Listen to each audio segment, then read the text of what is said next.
Well, hello, everybody. It's Mark Pillsbury here from Cruising World Magazine. And today we're going to be talking about the new Leopard 42 catamaran, which is being built by Robertson and Kane in South Africa. And lots of people will get to sail on the boat because it'll go into the charter fleet with the moorings and possibly sunsail. And so today we have with us Frank McGill from Travelopia. He's the Vice President of Yacht ownership and product development. Sitting in front of a stunning Leopard 50 catamaran, we have Alex Simonis, the designer of the boat from South Africa. And last but not least, we have Michael Robertson from Robertson and Kane. He's their chief designer. So, Frank, you're the customer here. You buy the boats from the factory. So let's start with you and kind of talk about, what's the design brief for the 42? What did you ask these guys to design and build? Yeah, we're the only customer, in fact, of Robertson and Kane. So the idea was to develop a new product that would be replacing the Leopard 40, but not really, because that boat sits in fact, between the 40 and the 45, the whole range has gone up in size because the 50-footer replaced the 48, and the 50-footer is obviously a much bigger boat. It also has a 4 and a 5 cabin layout. The 45 Leopard replaced the 44. The 44 is actually a little bit under 43 feet. So it was a lot bigger boat. So everything has gone up. So the 42 is the same way. So it's taking what we've done with the 45 and the 50, the galley forward that was introduced with the Leopard 40, keep all the DNA of Leopard, offer volume and comfort, but not compromising the performance. And then some innovations. Basically, we wanted to introduce a lounge, the same way we have a lounge on the 45 and the 50 now, without adding weight to the boat. So that's adding entertainment space. We wanted to add floor space in the cabin, more volume in the main salon, keep the door that access the foredeck directly from the interior of the boat, maintain the very compact helm station that is well protected for single handling, but also communicating with the rest of the boat, either exit to the deck, also be able to see the cockpit, see inside the boat. So keep good visibility, good performance, keep the DNA of Leopard with some innovation. The other element is the lounge that we have. We don't want to add more weight to it, but also we wanted to be able to access the lounge without interfering with the helm station. So the innovation on this boat is also like the 45 and the 50 to give separate access to the lounge without interfering with the helm station. So there is a very new element, which is an access from the deck on the port side, just on the side of the cockpit. That's very interesting. It's integrated into the design of the boat, and it gives an access directly to the lounge. So just explain a little bit how the Travelopia Robertson and Kane connection works, because you buy the boats and resell them to charter companies, but also resell them to private owners. Could you just explain how the three brands kind of interact? Yeah, so the whole relationship was started in 1996 with the moorings, strictly around charter boats for the moorings fleet, then evolved into globally into also developing boats for private owners. So what happened also is in 2005, the moorings merged with Sunsail. So we have three brands. Basically, it's very, very simple. Charter business is around moorings and Sunsail, moorings being bareboat and crude, sailboat and power. Sunsail is exclusively sailboats and bareboating, which is without a crew. And then Leopard is the brand that we use for the private market with no charter elements. So we do not sell any boats to the other charter companies. So the yachts that we develop with Robertson and Kane are basically for those three brands. So either they go into the moorings fleet, they are actually offered as a to our owners into the charter program with the moorings fleet, or they go to the sunsail fleet, or they're sold out, to a private customer. So the difference between a Leopard and mooring sunsail is strictly the fact that the boat is in charter rather than being in the hands of a private owner. And there's some differences on layouts, obviously, where the charter boat may be a 4-cabin and the yacht for a private owner being 3-cabin. That said, at 42, so initially will be marketed as a Leopard 42. The initial production of 15 yachts is strictly for Leopard for private owners.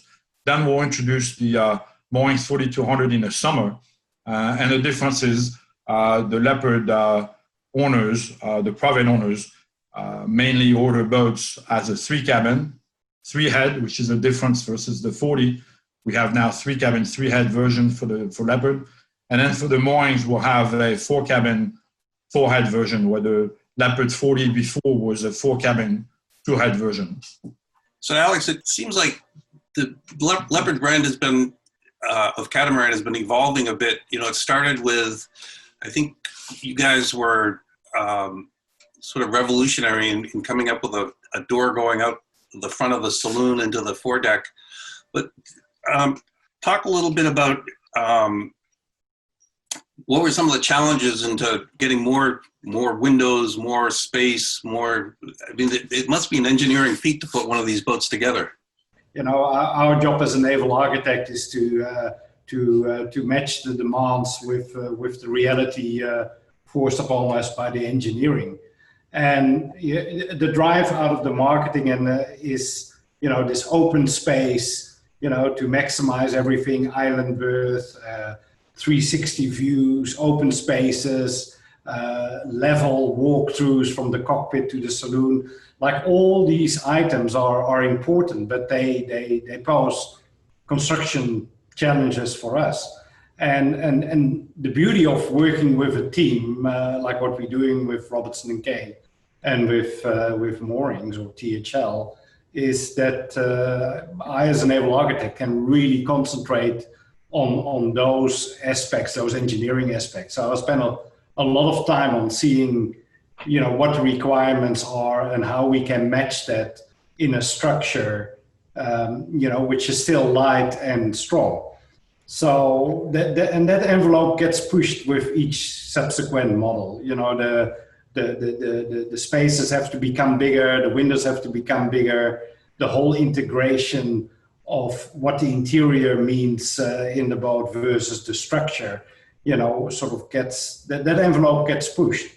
As an example, a classic catamaran design would have like 3 or 4 really solid bulkheads, with little openings in it, and you would have a little door to get through into the interior.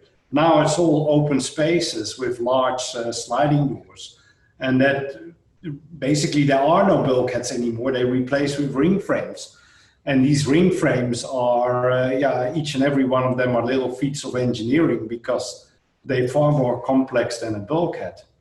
And that's what we're doing on a continuing basis, in close, collaboration with the yard, because, there's one thing to design, it's another thing to build it.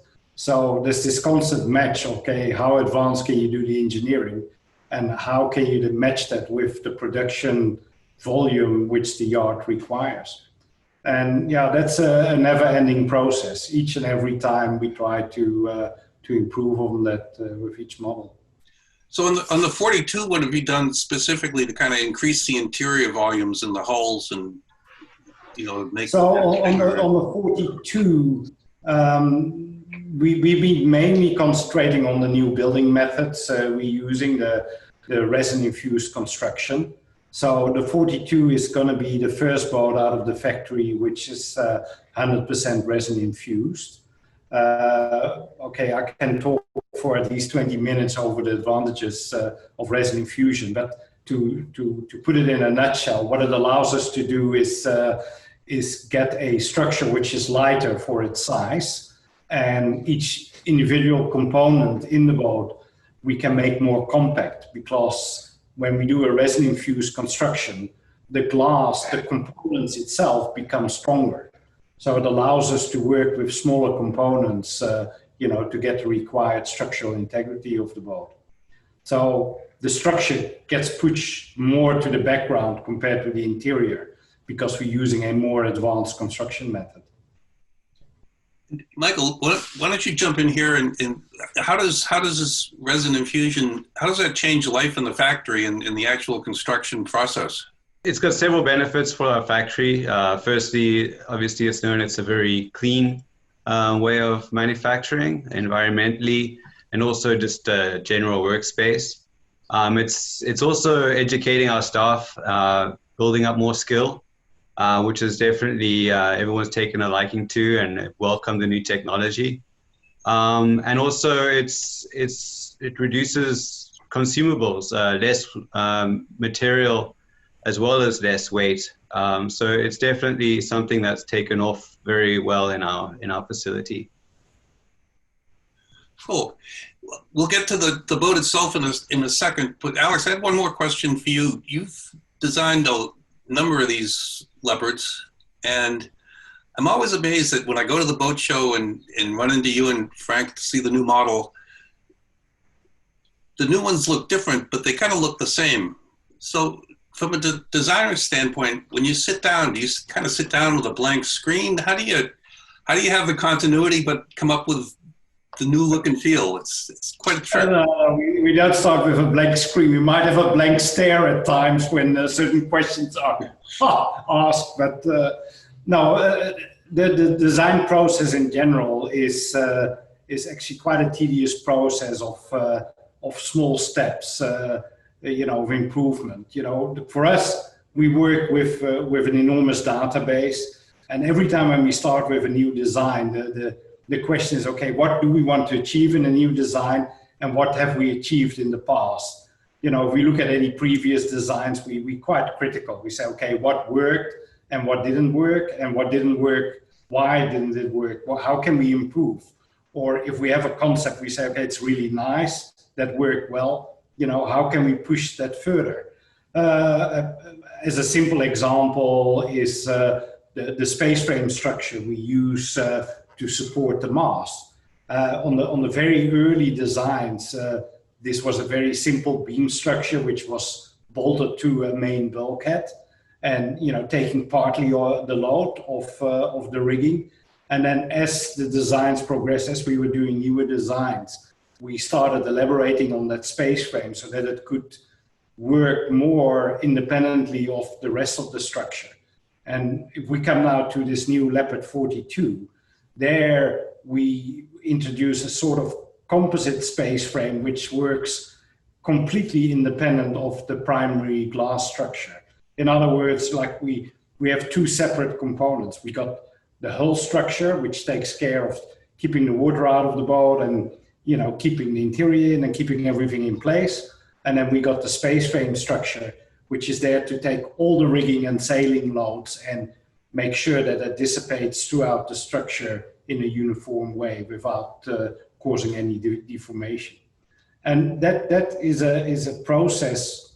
Yeah, we've been developing it nearly over the last decade now. And every time we do a new boat, we refine it, we push that envelope, and we come up with a better product. And the better product is that, the structure gets either lighter or it gets stiffer or stronger. So, to answer your question, we do not start with a blank screen. Carefully evaluate what we've done before, and then we make the next step. So let's take a look at the boat. I can share my screen here and go through a couple of slides. And Michael, maybe you could, you and Frank could walk us through a little bit here. And so I shared this earlier, Frank, while you were discussing the design brief, just so people could sort of see what we're talking about. But Michael, so what's going on deck here? And I'll kind of click through, and you can talk as we get to it, but this clearly shows the door in the front of the saloon that comes out to the cockpit and the lounge area up on the flybridge. Kind of walk us through that if you could. Okay. Yeah, firstly, just an overall picture of the exterior look of this boat. We're continuing our family look from the Leopard 50. You got the continuous window, continuous hardtop, and then obviously some contrasting accents. A little bit sharper on this boat. We're going for a horizontal chine and plumb bow, but obviously the most striking feature for this boat in comparison to our Leopard 40 is the lounge on the hardtop. And definitely very proud of our forward cockpit door, so kept that for ventilation and easy access. The lounge on the coach roof, a lot of effort was placed on making it functional and lightweight. We definitely didn't want it to impede performance in any way.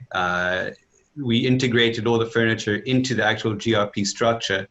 So when you actually take the weight of it as a whole, what we've added, it's less than an average crew member. So one can be comfortable knowing that that added feature isn't going to impede on your performance. Access to that lounge, Frank touched upon, where it didn't interfere on the helm station. It actually also doesn't interfere on headroom in the aft cockpit either. And also it doesn't block your view from when you're sitting in the aft cockpit. It's not a ladder or a stairway that's stopping you from viewing the ocean. The access was carefully planned. We did a lot of changes during our mock-ups on getting the position just right. You'll see its steps running on the port side. That's actually tucked inboard of the combing for added protection, and also doesn't impede on the aesthetics if you're looking at profile or viewing from inside the aft cockpit. Looking at the helm station, we've got steps leading up from the aft cockpit, and you can access the helm station from the side deck. So when you're at the helm, you got quick access either to the side deck or quick access to the aft cockpit or into the salon, which is something that has become part of our DNA and we're very proud of. You can communicate very well with the aft cockpit while having excellent visibility all around. With the enclosure, you're very protected. And you can comfortably sit 2 people there, but you don't need 2 people. It's a single-handed boat. One person can operate from the helm station. You've got all your winches there, 3 winches on this boat. All of these can be electric, and every line runs to your helm station. This is a proven location for our helm station. We see boats where the helm station is on either side of the boat, pushed really far aft. We didn't want to go in this direction because you can never really see to windward. And if you are looking to windward, you're looking through salon windows. And to do that, you have to reduce the UV factor on the window so you can actually see through it. And in rough weather, especially at nighttime, it's just something that we didn't want to consider. Having it perched on top of the flybridge or the coach roof, we didn't want to affect the mast height at all. We don't want to compromise performance, and we didn't do that even with having the lounge there. The boom was not raised at all. On the helm, you've also got a nice large 12-inch display. And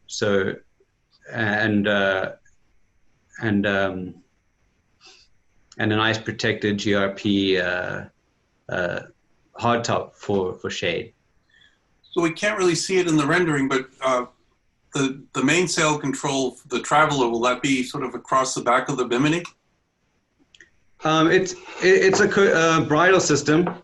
And the lines lead forward from 2 blocks at the aft behind the lounge, moving forward to that winch that you'll see on the just inboard of the helm station.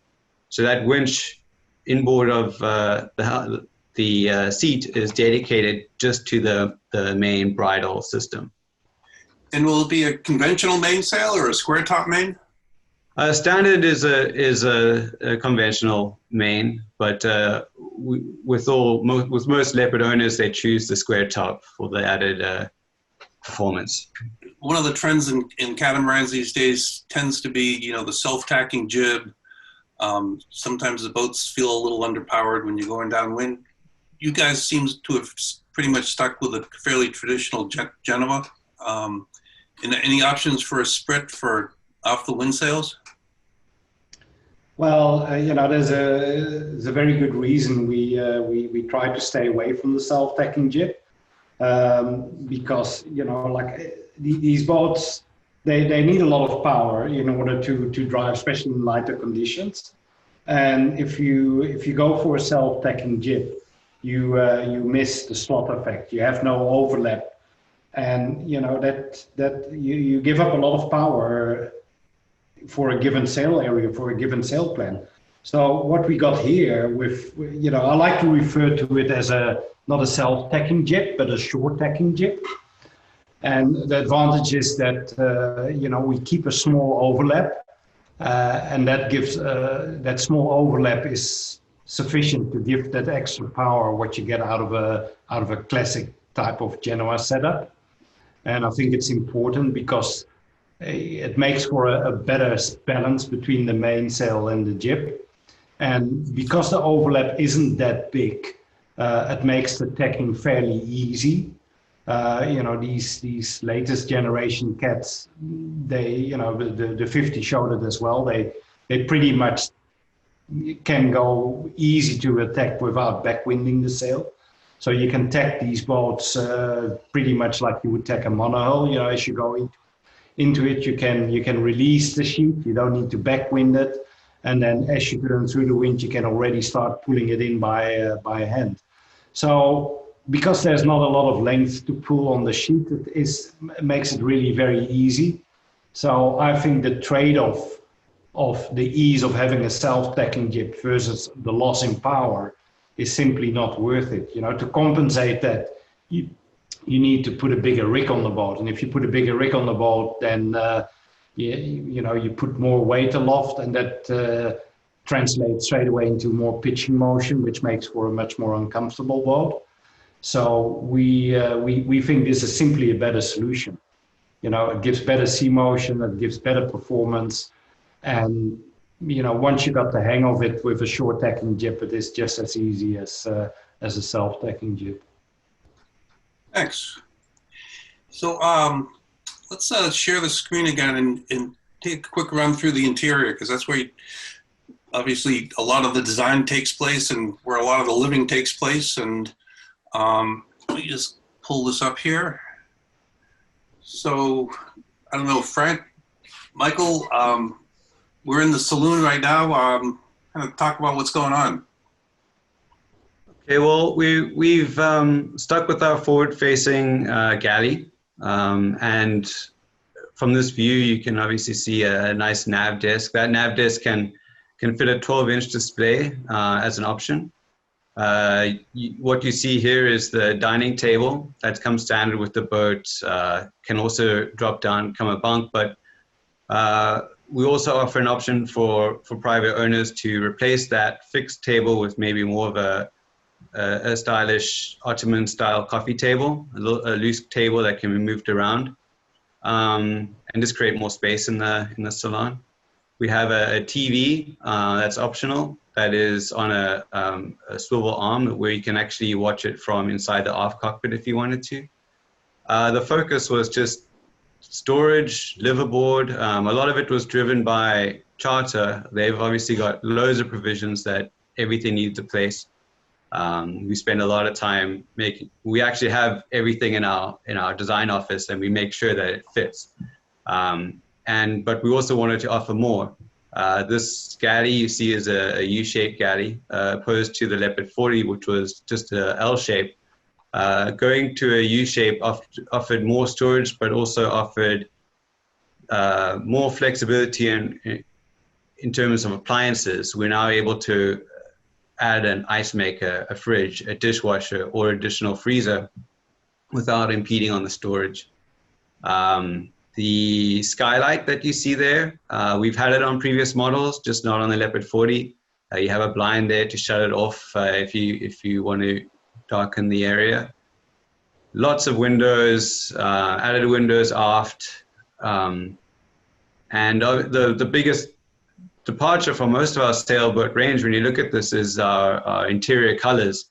We've adapted what we did on the Leopard 53 PowerCat. We went with the more modern touch, more contrasting colors, classier finishes, and it just brings another level of luxury to the sailboat range. So now we're down into it must be the owner's cabin. Yeah, this is the owner's cabin on the starboard side. You'll notice it's a walk-around bunk, a lot easier to get in and to make the bed. We've got really nice indirect light all around, so it offers a warm feel inside the cabin. And there you'll see that optional TV that swivels out, and you can watch it while you're in bed. Big window aft of the pillows there, and as you can see, a big bulkhead opening, which Alex touched on. We really just wanted to open everything up, make all the cabin seamless when you're going through it. Just really wanted to create that sense of openness. The solar panels, talk a little bit about the systems on the boat, if you could, for a second.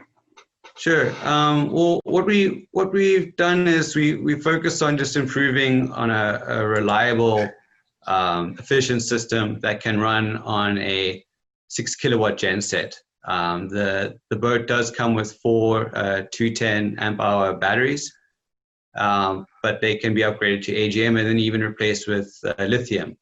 4 solar panels, and we've optimized our aircon system so that it just runs with 2 16,000 BTU cruise air units, but with a soft start, and that's key in reducing that spike in power draw whenever they kick on. We like to say that you can run this boat without aircon, without a genset. But obviously for those who do want a genset, it's there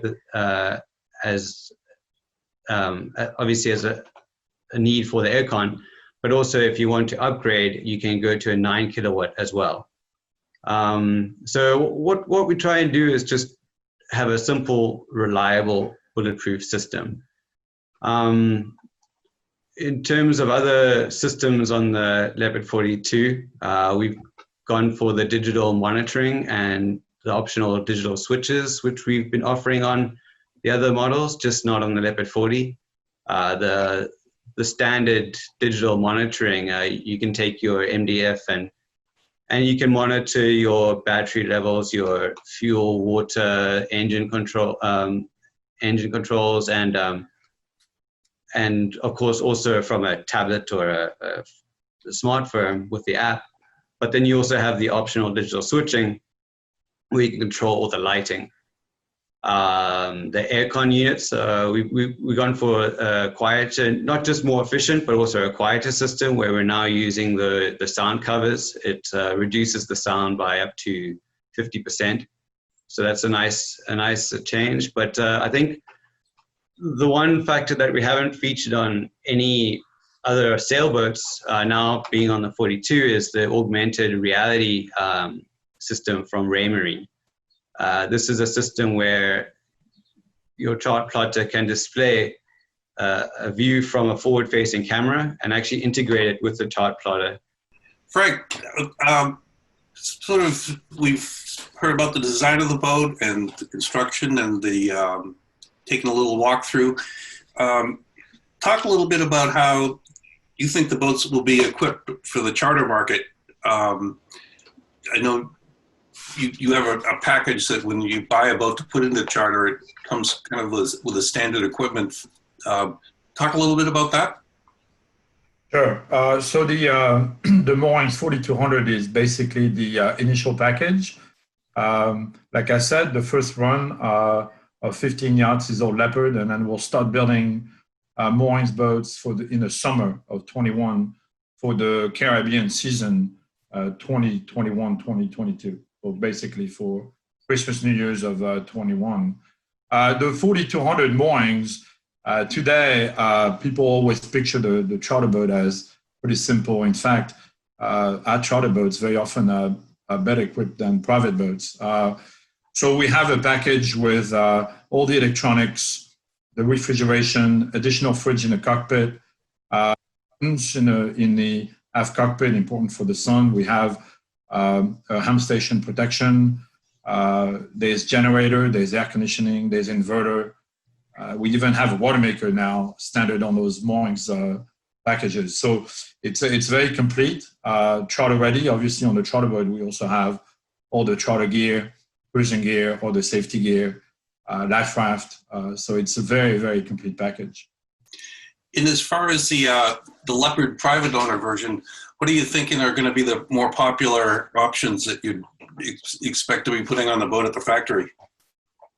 Yeah, so we're launching a suggested package on the boat, which is a set away with all the electronics again, very similar to the moorings package, in fact, minus the water maker, because not everybody's purchasing the water maker.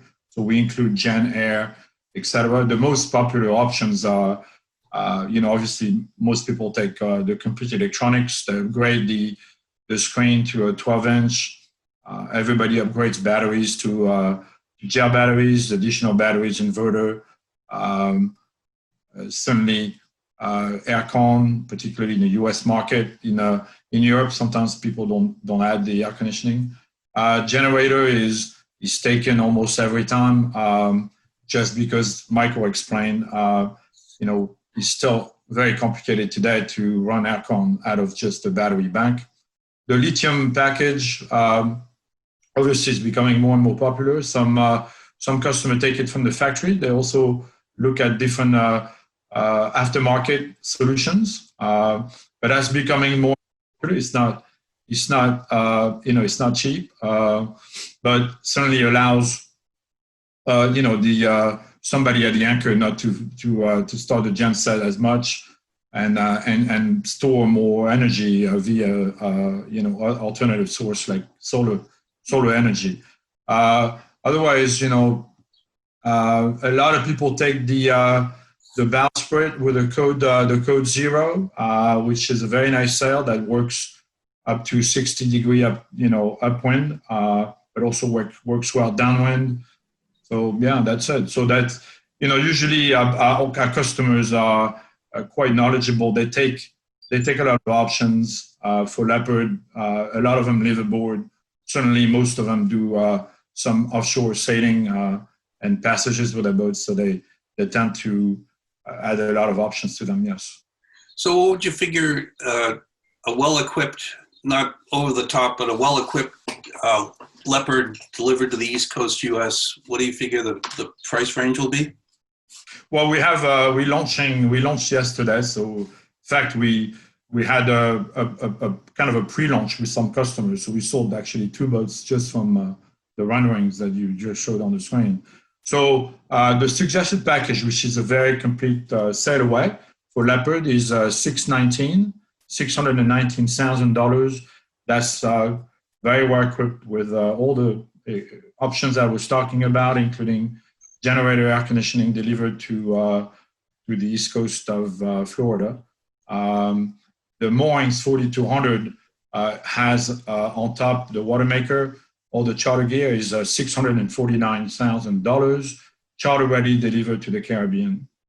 And that's pillowcases, dishes, silverware, everything. Yeah, it has everything down to broom and deck brush. Those are introductory prices as we're launching for the first batch of boats. On Leopard, we actually have additional incentives on the first 4 hulls.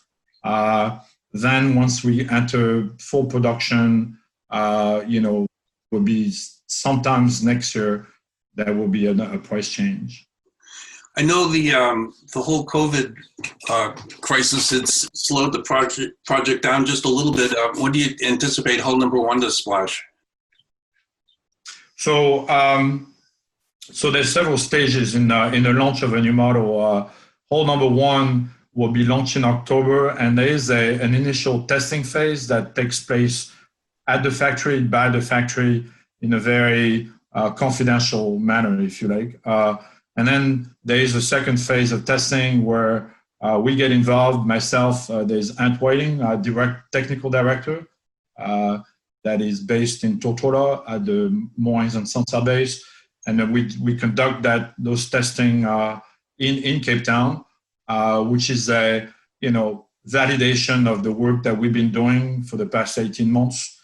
We had a delay due to COVID-19 and the closure of the factory. So initially the boat was supposed to launch in the summer of 21. Instead, it will be launched in October. The testing that we're going to be doing is taking place in November. Then there's a handover and QC period. We'll take ownership of the boat in December, and hull number one will be presented at the Miami Boat Show in February of 2021. We're also going to have the introduction of the 42 at the Monterey International Boat Show in La Grande Motte, France, in the spring for the European market. Then the boat will be in Sanctuary Cove, provided the boat shows obviously reopen, in Brisbane, Australia, for the market of Australia, New Zealand. And then at that point, we'll be into hull number 15 or so, and the boat will start delivering to yachts to customers. Well, I know I can't wait to get to Miami and go out for a sail. I mean, it looks like a beautiful boat. I think we can kind of wrap things up here. Any last thoughts, Alex? Well, I know pretty much with Frank, like there's, of course, it's a crazy year with COVID-19, but, we've been putting it to good use in a way on this project where there was, extra time and, to develop things more. I'm very excited about this boat. I think it will be an excellent performer. I think we're going to make a big step forward where we show lots of extra space and combined with good performance. I think it's a very, very mature product, the Leopard range, and I think this will be the best boat yet. It's a good way to sum things up. Michael, anything you want to add here at the end? No, I share the thoughts of Alex. Basically, very excited to see this product that's a perfect combination of performance, comfort, and styling. I'm also I almost feel like this is my favorite boat that we've launched, and can't wait to get on her. Frank, you're the customer. You get the last word. Yeah. As a wrap up, no compromise on how well the boat sails, no compromise on safety, no compromise on the helm station, allowing protection, but also good visibility and be connected with the rest of the boat, and introducing new features like lounge, separate access to the lounge, island berth beds, all 4 cabins, and a very good looking boat. So I think no worries about, the sale of this yacht.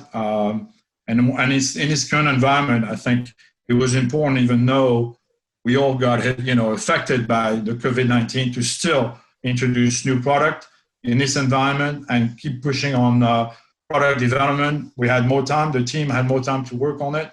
And even though it's not the best time, I would think, to invest in something new, we still pushed hard to, even during the pandemic, to continue to develop boat and make sure that we had a new product introduced this year in that size range.